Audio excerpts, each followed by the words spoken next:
আসসালামু আলাইকুম ওয়া রাহমাতুল্লাহি ওয়া বারাকাতুহু।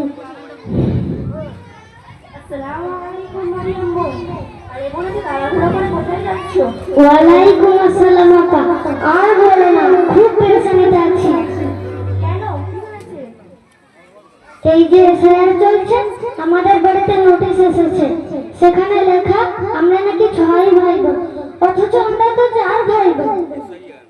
তাই নাকি? তাহলে এখন কি করছো? কাগজটি করার জন্য খুব দৌড়াদৌড়ি করছি। একবার পঞ্চায়েতে যেতে হচ্ছে, একবার বিএলওর কাছে, একবার বাপের বাড়ি 2002 ভোটার লিস্ট বার করার জন্য, আবার বলা হচ্ছে পুরাতন দলিল বার করার কথা, পিতামাতার কাগজ বের করতে হবে, এমনকি দাদুর 1987 সালের আগের কাগজও খুঁজে বের করতে হবে, হিয়ারিংও হাজির হতে হবে। এই কাগজ সেই কাগজ, সারাদিন শুধু দৌড়াদৌড়ি। হ্যাঁ বোন, এখন তো সব মাই কাপড় মুখে ঢেকিয়ে হ্যাঁ বোন, এখন তো সব জায়গায় একই অবস্থা। কেউ লাইনে দাঁড়িয়ে আছে, কেউ অফিসে ঘুরছে, কেউ পুরাতন কাগজ খুঁজে বেড়াচ্ছে। কারণ মানুষ ভয় পাচ্ছে, যদি এসআইআর তালিকায় নাম না ওঠে তাহলে ভোট দিতে পারবে না। অনেকে তো অনেক বড় ভয় পাচ্ছে। কোন ভয়? মানুষ বলছে যদি এসআইআর নাম না ওঠে তাহলে আমাদেরকে বাংলাদেশে পাঠিয়ে দেবে। এই ভয় মানুষ চিন্তা করছে। হ্যাঁ, তাই মানুষ এত পেরেশান হয়ে পড়েছে। কিন্তু মারিয়াম বোন, তোমাকে একটা কথা বলি। বলো না বা। আজ মানুষের অবস্থা দেখে খুব আফসোস লাগে। কাগজের জন্য দৌড়াদৌড়ি করে, দলিলের জন্য দৌড়াদৌড়ি করে, একবার পঞ্চায়েতে যায়, একবার অফিসে যায়, একবার হিয়ারিংয়ে যায়। মানুষের ভয় মানুষ দৌড়াচ্ছে, কিন্তু বলো তো বোন, মানুষ কি কখনো আল্লাহর ভয় নামাজের জন্য দৌড়ায়? নামাজের সময় হলে কি সেভাবে আমরা নামাজ পড়ি? না বা, এটাই তো আমাদের বড় আফসোস।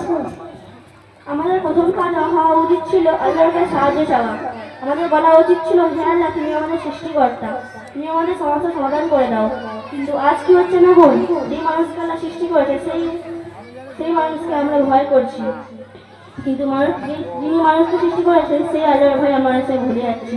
সুবহানাল্লাহ, সত্যিটা এটা আমাদের জন্য বড় শিক্ষা। কোরআনে আল্লাহ তাআলা বলেন, নিশ্চয়ই নামাজ অমূল্য কাজ থেকে বিরত রাখে। আর হাদিসে এসেছে কিয়ামতের দিন বান্দার প্রথম হিসাব নেওয়া হবে নামাজের। আজ মানুষ কাগজের জন্য লাইনে দাঁড়ায়, কাগজের জন্য অফিসে যায়, কাগজের জন্য দৌড়ি করে, কিন্তু নামাজের সময় বলে পরে পড়বো। মনে রাখবেন, ভোট না দিলে হয়তো দুনিয়ায় তেমন কিছু হবে না, কিন্তু নামাজ না পড়লে আখিরাতে কঠিন হিসাব দিতে হবে। আসুন আমরা প্রতিজ্ঞা করি, কাগজপত্রের কাজ করবো, তার সঙ্গে 5 ওয়াক্ত নামাজ কখনো ছেড়ে দেবো না। এসআইআর ভয় নাই, আমাদের অন্তরে থাকা উচিত আল্লাহর ভয়। আসুন আমরা সবাই নামাজ কায়েম করি, আল্লাহকে স্মরণ করি এবং বিপদের সময় আল্লাহর কাছে সাহায্য চাই। আল্লাহ আমাদের সবাইকে